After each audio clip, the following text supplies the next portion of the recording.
নমস্কার, স্বাগত আপনাদের সবাইকে। আপনি কি কষ্ট করে পরিশ্রম করে অর্থ রোজগার করছেন? এটা একটা বড় প্রশ্ন।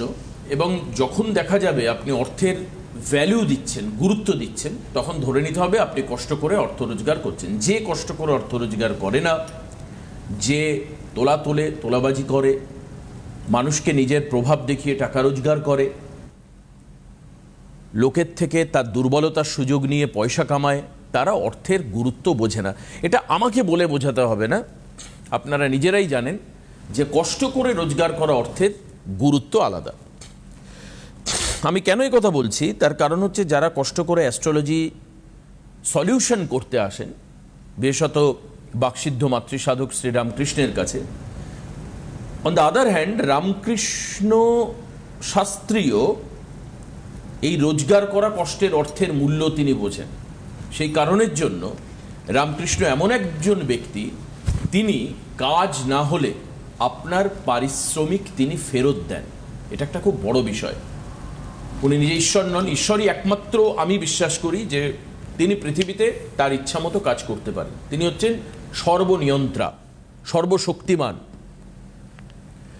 আর যারা অ্যাস্ট্রোলজার তারা একজন মানুষ, তারা তাদের মতো, তাদের হিসেবে, তাদের পারসেপশনে, তাদের জ্ঞানে, তাদের শিক্ষায়, শাস্ত্রের ব্যুৎপত্তিতে তারা মানুষের ডেভেলপমেন্টের কথা চেষ্টা করেন। 100% সাফল্য আছে এরকম মানুষ নেই।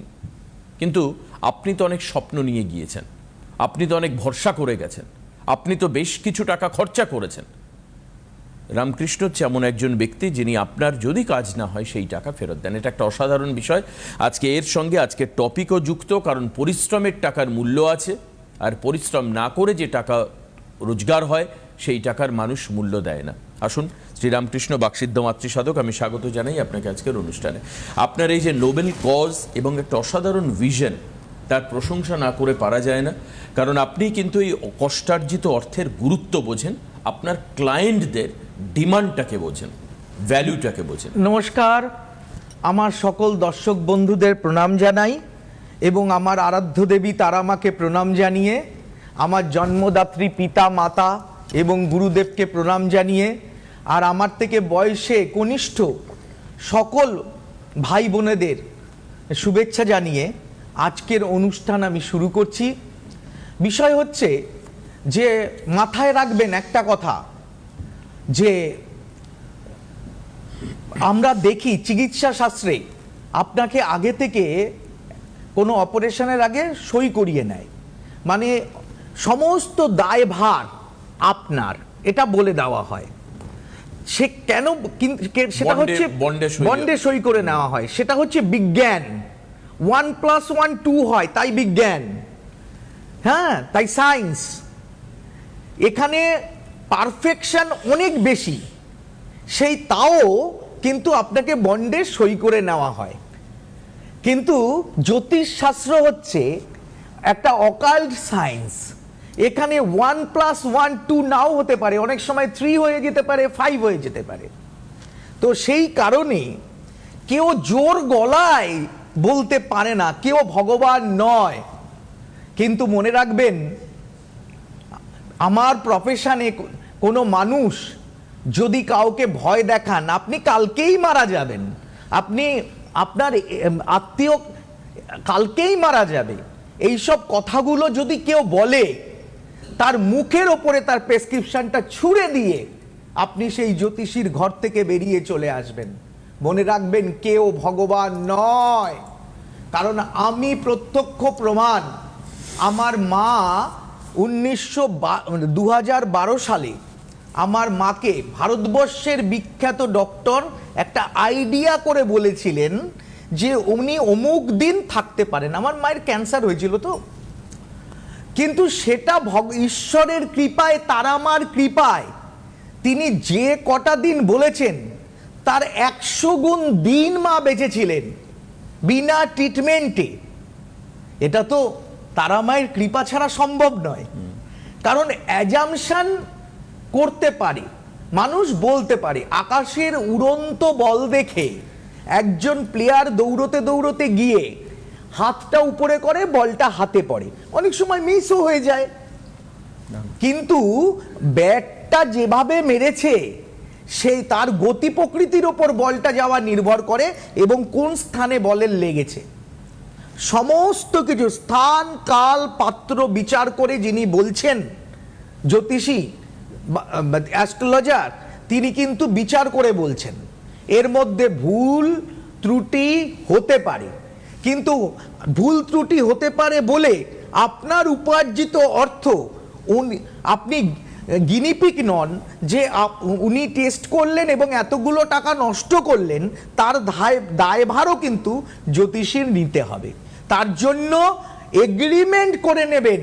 যদি মনে করেন যে এই কাজটি উনি দায়িত্ব নিয়ে বলছেন যে করে দিতে পারবেন, তাহলে আপনি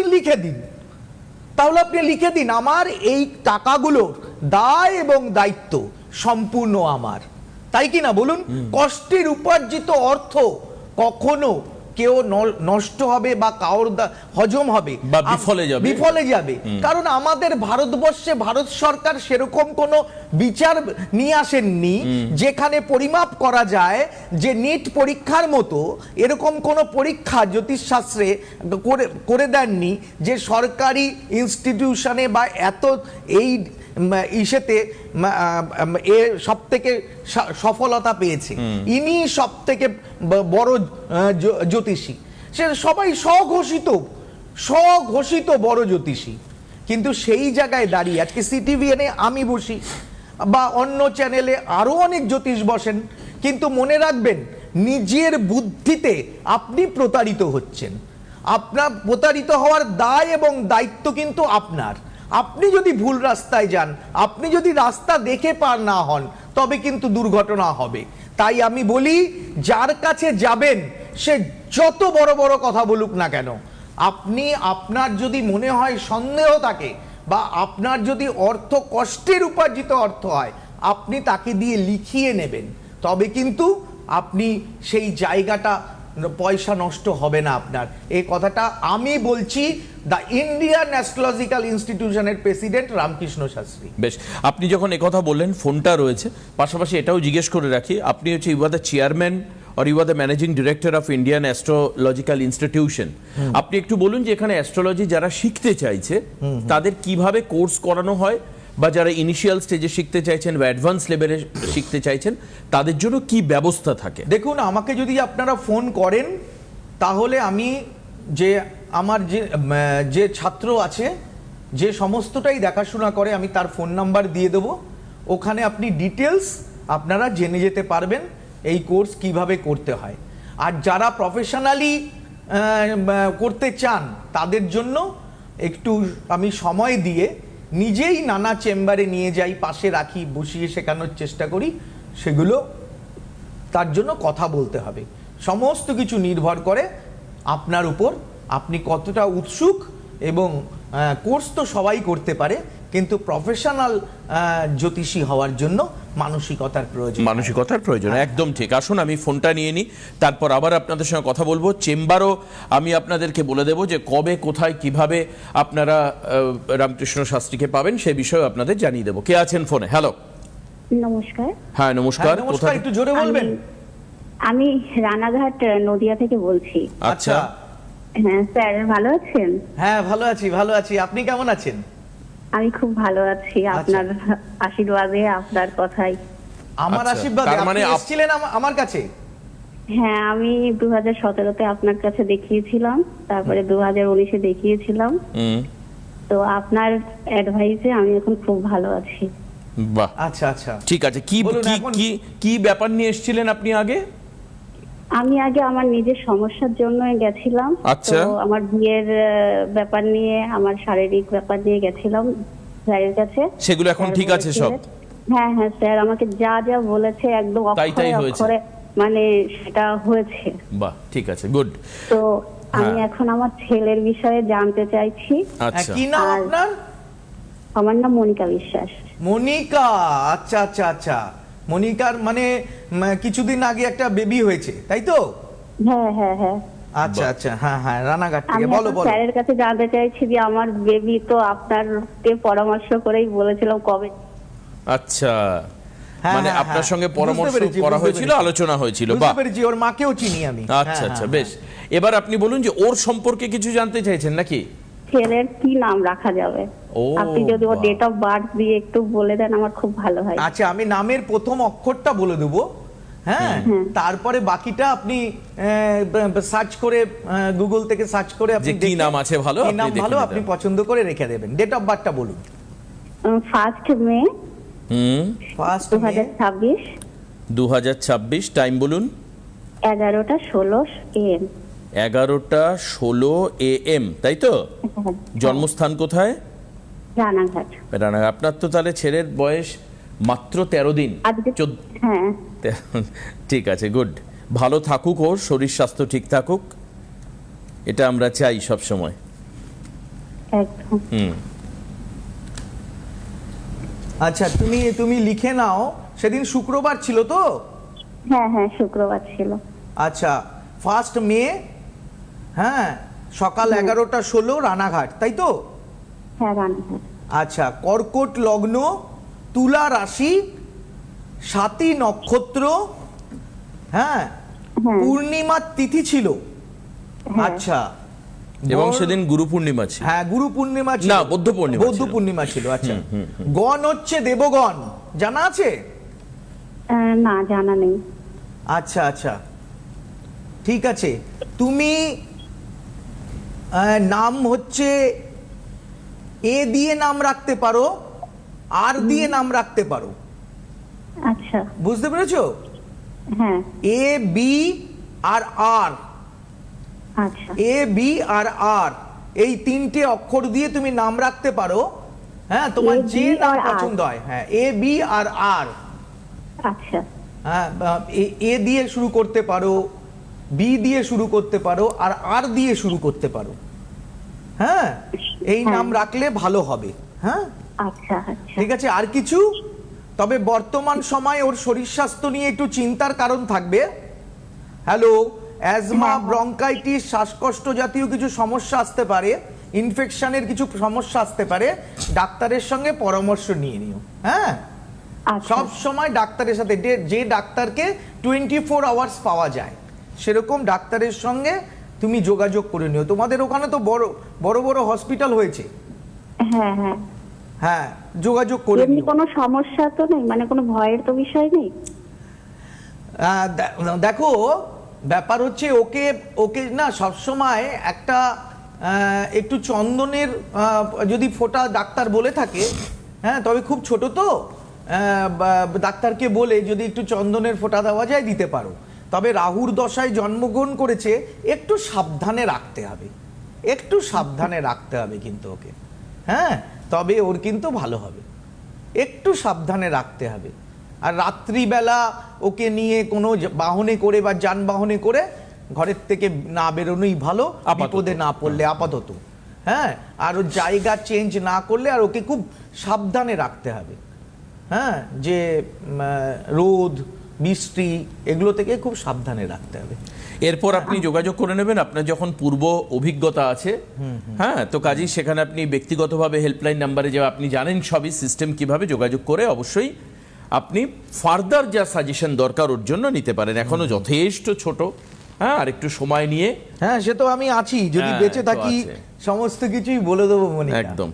আসুন আমি আপনাদেরকে একটু চেম্বারগুলো বলে দিই। 15 তারিখ হচ্ছে বাঘাযতীনে চেম্বার রামকৃষ্ণদার, 16 তারিখ হচ্ছে জলপাইগুড়িতে চেম্বার থাকছে, 16 তারিখে জলপাইগুড়িতে ফলহারিণী অবস্যার পুজোও হবে খুব বড় করে। হ্যাঁ, একটা রাত্রি 1টার মধ্যে কিন্তু পুজো শেষ করতে হবে, ফলহারিণী পুজো। একদম, 16 হ্যাঁ, তারিখ হবে তারপরে কিন্তু মলমাস মনে হয় শুরু হচ্ছে। মলমাস 1 শুরু তারিখে, হচ্ছে। 1 তারিখের একটা রাত্রি 1টার মধ্যে ফলহারিণী পুজো কিন্তু কমপ্লিট করতে হবে। ঠিক আছে। এরপর হচ্ছে 18 তারিখ, ওখান থেকে জলপাইগুড়ি থেকে রামকৃষ্ণ দে যাবেন গুয়াহাটিতে, আসামে আপনি দেখাতে পারেন, নাম লেখান যারা আসামের দর্শক এখন দেখছেন। 19 তারিখে আবার আসাম থেকে আচ্ছা, এসে আমি বেঙ্গলে। একটা কথা বলে রাখি, গুয়াহাটিতে আমি প্রতিবার দেখি যেদিন আমি যাই ওদিনই ভিড় করেন প্রচুর মানুষ। আগে থেকে নাম হ্যাঁ, লেখানো। কিন্তু আগে থেকে নাম লিখিয়ে নেবেন, কারণ আমি বেশি সময়ের জন্য গুয়াহাটিতে থাকবো না। হ্যাঁ, কারণ এমনি মাকে দর্শন করতে যাচ্ছি, তার মাঝখানে গোটা 10 জনের আমি দেখার পরিকল্পনা নিয়েছি। হ্যাঁ, এই জন্য একটু টাইমিংটা সেট করে নেবেন। আপনাদের সময় মতো আমার সময় মতো আসার চেষ্টা করবেন। পল্টন বাজারে আমি যেখানে বসি, হ্যাঁ, একটু সময়টা ঠিক করে নেবেন। ওই এসে ভিড় করে, আর এখন দেখছি প্রণাম করার হিড়িক খুব হয়ে গেছে, দেখা করার হিড়িক খুব হয়ে গেছে, যে আমার সাথে দেখা করার কোনো প্রয়োজন নেই, ফোনে কথা বললেই হবে। হ্যাঁ, কারণ যেখানে আমি বসছি তারা খুব অসন্তুষ্ট হয় প্রচুর ভিড় হয়ে গেলে। আচ্ছা, আরেকটা কথা একটু জিজ্ঞেস করি আপনাকে, আমি চেম্বার বলছি, এই যে আপনি বলছেন যে ফোনে কথা বলা, আমার প্রশ্ন আপনাকে, আপনি কি কোনো ক্লায়েন্ট ফোন করলে তার ফোন নিজে ধরবেন, নিজে কি কথা বলেন আপনি? আমি 24 ঘন্টা ফোন তুলি। আচ্ছা, নিজে? আমি নিজে। আচ্ছা, আমার বালিশের কিছুটা দূরে আমার ফোন রাখা থাকে, যদি ভুল করে সাইলেন্ট না হয়ে যায় আমি নিজের ফোন নিজে তুলি। আচ্ছা, মানে আপনি নিজেই কথা বলেন? 24 ঘন্টা আমার সঙ্গে ফোন থাকে, কারণ আমি সব সময় এই কাজটা নিয়ে আছি। আজকে 32টা বছর ধরে একদম আমি এই কাজটা নিয়ে আছি। এই কারণে আমার অন্য কোনো কাজের প্রতি আমি ইন্টারেস্টেড নই। আমাকে সর্বক্ষণ ফোনে পাওয়া যায়, আর আমি সকলকে, আমার কাছে একবার এসে গেলে তাকে আমি মনে রেখে দিতে পারি। বাহ, খুব ভালো, এটা একটা খুব বড় বিষয়। তার মানে আপনি কোনো অ্যাসিস্ট্যান্ট দিয়ে নয়, নিজের ফোন নিজে ধরেন এবং নিজেই কথা বলেন। আসুন আবার চেম্বারে চলে আসি। 19 তারিখ হচ্ছে কোচবিহার চেম্বার রয়েছে, 20 তারিখ শিলিগুড়িতে, 22 তারিখে 22শে মে মেদিনীপুরে চেম্বার রয়েছে, 26 তারিখে বাঘাযতীনে চেম্বার রয়েছে কলকাতায়, 27 তারিখে দমদমটা মাথায় রাখবেন, দমদমে কিন্তু বুকিং অনেক হয়ে গেছে, দুজনের আর মাত্র বুকিং নেওয়া যাবে দমদমের ক্ষেত্রে। হ্যাঁ, 27 তারিখ দমদম, মাত্র 2জন বুকিং পাবেন এই ক্ষেত্রে। 29 তারিখে হচ্ছে কালিয়াগঞ্জ চেম্বার রয়েছে, 1 তারিখ অর্থাৎ 1 জুন মেদিনীপুরে চেম্বার রয়েছে, 2 জুন আসানসোলে চেম্বার রয়েছে, 3 জুন দুর্গাপুরে চেম্বার রয়েছে। এই চেম্বারগুলো আপনি যোগাযোগ করবেন। 15 তারিখ হচ্ছে বাঘাযতীন, 16 তারিখ জলপাইগুড়ি, 18 তারিখ গুয়াহাটি, 19 তারিখ কোচবিহার, 20 তারিখ শিলিগুড়ি, 22 তারিখে মেদিনীপুর, 26 তারিখে হচ্ছে বাঘাযতীন, 27 তারিখ দমদম, 29 তারিখে হচ্ছে কালিয়াগঞ্জ, 1 তারিখে মেদিনীপুর, 2 তারিখ আসানসোল এবং 3 তারিখ দুর্গাপুরে আপনি রামকৃষ্ণদাকে পাবেন। অন চেম্বার আপনি দেখাতে পারবেন, এছাড়াও আপনি টেলিফোনের মাধ্যমেও দেখাতে পারেন, সেটা অন্য বিষয়, কিন্তু চেম্বারে গিয়ে দেখানোর জন্য এই ডেটে এই চেম্বার। দেখুন, মেদিনীপুরের আমি দুটো জায়গায়, একটা জায়গায় তো আমি বসি, দুটো জায়গায় তো বসি, হলদিয়ায় বসি, আর পশ্চিম মেদিনীপুরের আমি কেরানিটলা মোড়ে বসি। তো এছাড়াও মেচেদায় আমি বসার পরিকল্পনা নিয়েছি এবং বসবো, এবং যেখানে যে হোটেলে আমি বসবো আমি খোঁজ খবর নিচ্ছি, যেটা ভালো হয় আমি সেখানে মেচেদাই শুরু করব। তার মানে মেচেদা তো আপনাকে মেচেদাতে পাওয়া যাবে, বুকিং যদি চালু করে, সবাই যদি যারা বুকিং করে রাখলে আমি মেচেদাই কিন্তু যাব। মানে কিছুদিনের মধ্যে আপনি ডেট দিবেন এবং ডেট দেব। হ্যাঁ হ্যাঁ হ্যাঁ, এই হচ্ছে বিষয়। চেম্বার তাহলে মেদিনীপুরের জন্য আপনারা মেচেদা, কারণ প্রচুর মানুষ ফোন করছেন মেচেদা থেকে, প্রচুর মানুষ বলছেন, রিকোয়েস্ট করছেন। একজন বলছেন আপনি আমার বাড়িতে বসুন, আমি বললাম না, বাড়িতে কাউর বসবো না, আমি মেচেদায় বসবো।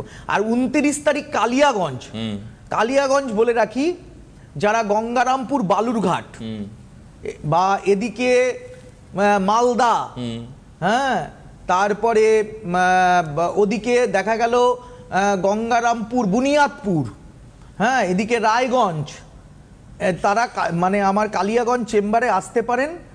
মানে সব জায়গায় তো আর গিয়ে এখন আর বসতে পারি না, বয়সও হয়েছে, শরীরটা ভালো থাকে না সব সময়। তো মায়ের পুজো টুজো থাকে, উপোস থাকে, অনেক কাজ থাকে, তারপরে অনেক পরিকল্পনা আছে, সেগুলোর জন্য কিছু কাজ করতে হয়, বই লিখতে হয়, হ্যাঁ, সেগুলোর প্রেশার থাকে।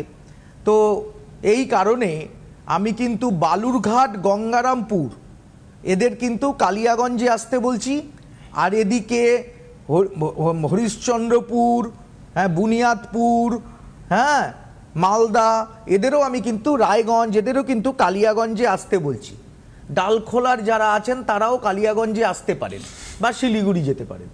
হ্যাঁ, তো এরপরে সুবিধা হবে, এরপরে সুবিধা লোকেশন। হ্যাঁ, আর বুকিং করতে গেলে কিন্তু স্ক্রিনে যাওয়া নাম্বার, যেখানে হেল্পলাইন নাম্বার লেখা রয়েছে, এই নাম্বারে আপনি বুক করে নেবেন, নামটা কনফার্ম করে। আচ্ছা, আমি আরেকটা বলে দিই, ফলহারিণী অমাবস্যার দিন আমি আগের দিন মন্ত্রটা পাঠ করেছিলাম, যারা মন্ত্রটা আমার থেকে চাইছেন আলাদাভাবে, তাদের আমি কিন্তু দক্ষিণা কালী স্তোত্র, যে দক্ষিণা কালী স্তোত্রটা পাঠ করেছিলাম, যদি সময় থাকে আমি আরেকবার কি পাঠ করে দিতে পারি? হ্যাঁ হ্যাঁ হ্যাঁ, করে দিন। যদি সময় থাকে তবে আমি আরেকবার পাঠ করে সময় আছে, দিচ্ছি। আরেকবার পাঠ করুন, খুব সুন্দর ওম লাগছিল। হ্যাঁ।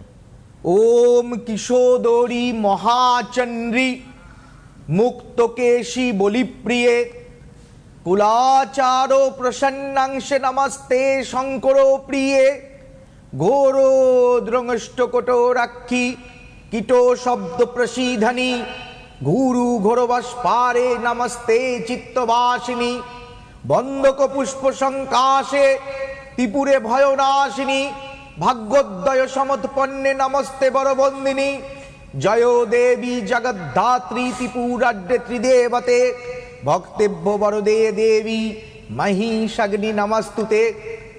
এই মন্ত্রটি যারা চাইছেন আমি তাদের হোয়াটসঅ্যাপে পাঠিয়ে দিতে পারি, মন্ত্র লিখে ফোন করলেই আমি পাঠিয়ে দেবো। আর মনে রাখবেন, সাধনাই হচ্ছে শেষ কথা। আপনি দান ধ্যান সব কিছু করতে পারেন, পশু পাখি খাওয়াতে পারেন। সেই দিন মৌনব্রত পালন করে, ফলহারিণী পুজোর দিন মৌনব্রত পালন করে আপনি যদি এই মন্ত্রটি শোনেন, আপনার কিন্তু খুব ভালো হবে। একটা আচ্ছা। ফোন রয়েছে, চট করে নিয়ে নি, সময় খুব কম আছে যদিও। হ্যাঁ, কে বলুন। আছেন ফোনে? হ্যালো। হ্যালো, হ্যাঁ নমস্কার, কোথা থেকে বলছেন? আমি বীরভূম থেকে বলছি। বীরভূম থেকে। তাড়াতাড়ি date of birth টা কার বলুন। সম্পর্কে জানবেন? আমার ছেলে সম্পর্কে বলুন, জানবো। ওর জন্ম তারিখ বলুন। 17 মে 2002। 17ই মে। হ্যাঁ, 17 মে 2002 সাল। হ্যাঁ হ্যাঁ, কটার সময়? 10:05। কি সকাল? না, রাত 10:05। রাত 10:05। হ্যাঁ। আচ্ছা, কোথায় জন্মেছে? বীরভূমে হসপিটাল হয়েছে। ঠিক আছে, আচ্ছা, বীরভূম আচ্ছা, বললেই আচ্ছা। হবে। হ্যাঁ, ঠিক আছে। সেদিন শুক্রবার ছিল তো? হ্যাঁ হ্যাঁ হ্যাঁ। আচ্ছা, এদিকে ধনু লগ্ন, কর্কট রাশি, পুষ্যা নক্ষত্র। আচ্ছা, তিথি হ্যাঁ। ষষ্ঠী শুক্লপক্ষে জন্ম। হ্যাঁ। আচ্ছা, এখানে হরোস্কোপে যেটা আমি দেখছি, রবি রাহু গ্রহণযোগ রয়েছে। ও ইঞ্জিনিয়ারিং পাস করেছে?